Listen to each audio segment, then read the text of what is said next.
तो रतन टाटा के निधन पर रिलायंस इंडस्ट्रीज के चेयरमैन मुकेश अंबानी ने भी दुख जताया है। उन्होंने कहा कि RIL के चेयरमैन मुकेश अंबानी ने रतन टाटा के निधन पर दुख जताया है और कहा है कि यह भारत और भारतीय उद्योग जगत के लिए बहुत दुखद दिन है।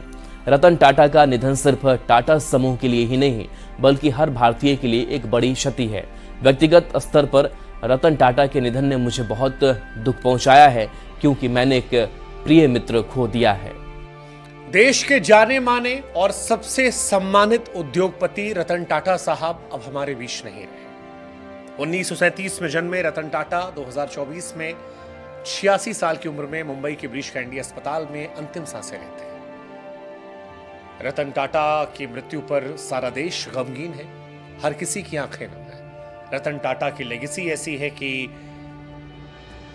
पक्ष विपक्ष दोनों तरफ से उनके निधन पर शोक संदेशों का तांता लगा हुआ है। शायद ही देश में कोई दूसरा व्यक्ति होगा जिसे इतना सम्मान मिला होगा जितना सम्मान रतन टाटा साहब को मिला। रतन टाटा के निधन पर शोक जताया है। सीएम नीतीश कुमार ने दुख जताया है। नीतीश ने गहरी शोक संवेदना व्यक्त की है। झारखंड सीएम हेमंत सोरेन ने भी दुख जताया है। हालांकि मृत्यु इस जीवन का अंतिम सत्य है, हर किसी को एक रोज इससे गुजरना है।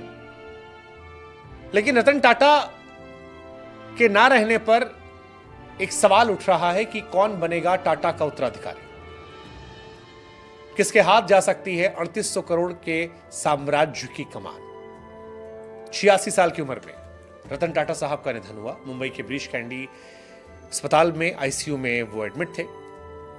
रतन टाटा केवल अपने कारोबार के लिए नहीं बल्कि अपने उस दान करने वाले दानवीर व्यक्ति के तौर पर भी जानने आते थे।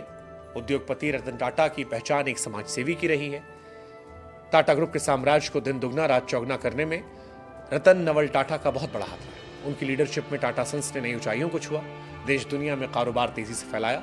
टाटा ट्रस्ट के जरिए देश को आगे बढ़ाने, गरीबों के जीवन स्तर को बेहतर बनाने के लिए रतन टाटा ने कई काम किए। टाटा को लाइमलाइट की दुनिया से दूर रहने, सादा जीवन, उच्च विचार वाली जिंदगी के लिए जाना। जो बिजनेस रिलेशन से उसको भी उन्होंने स्थापित किया और इसके लिए वो जाने जाते हैं कैसे व्यापारिक संबंध अन्य देशों के साथ अच्छे हों। इसके लिए चाहे उनके कई प्रोडक्ट्स की बात करें, इसमें अव्वल रतन टाटा की कंपनी रही और टाटा ने कई ऐसे बड़े काम किए और उन बड़े कामों का नाम आज भी है और उस प्रोडक्ट्स का इस्तेमाल जो है वो हम भारतीय करते हैं। तो उन्होंने बताया कि कैसे हम स्वदेशी चीज़ें जो हमारे देश में बन रही हैं उनका इस्तेमाल हम कैसे करें और हमारी तकनीक कितनी आगे है और देश उसका इस्तेमाल करके आगे बढ़ सकता है, ये रतन टाटा ने सिखाया। लेकिन अब जब सवाल उनके उत्तराधिकारी का हो रहा है, क्योंकि रतन टाटा की शादी तो हुई नहीं थी, इंडिया चाइना वॉर के चलते उनकी शादी रह गई थी, उनका कोई संतान नहीं है, उनके उत्तराधिकारी को लेकर चर्चाएं कई हैं।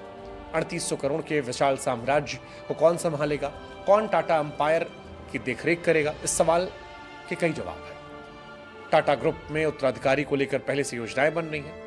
N चंद्रशेखरन ने टाटा सन्स के चेयरमैन पद पर 2017 से है। इसके अलावा टाटा ग्रुप की अलग अलग होल्डिंग कंपनियों में परिवार के दूसरे लोग भी हैं जो आगे आने वाले समय में अलग अलग जिम्मेदारियां निभा सकते हैं। कई नाम हैं, जैसे सबसे आगे नाम है नोएल टाटा का। टाटा ग्रुप के संभावित लीडर्स में सबसे मजबूत दावेदार नोएल टाटा है। रतन टाटा के पिता नवल टाटा की दूसरी शादी सिमोन से हुई थी और वो रतन टाटा के सौतेले भाई हैं। इस पारिवारिक संबंध के चलते नोएल टाटा टाटा ग्रुप की विरासत संभालने वाले नामों में सबसे आगे बताए जा रहे हैं। टाटा ग्रुप के वारिस माया, नेविल और ली टाटा भी हैं। नोएल टाटा के 3 बच्चे माया, नोवेल, ली टाटा जो टाटा के संभावित वारिस हैं, उनका नाम भी सबसे आगे चल रहा है। माया टाटा का नाम सबसे आगे है।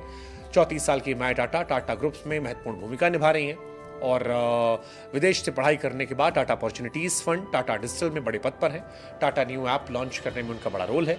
अपने विजन और बेहतर रणनीति के चलते वो एक प्रमुख दावेदार हैं। नेविल टाटा बिजनेस लीडर हैं। 32 साल के नेविल टाटा फैमिली बिजनेस में काफी रुचि रखते हैं, ताल्लुक गहरा है।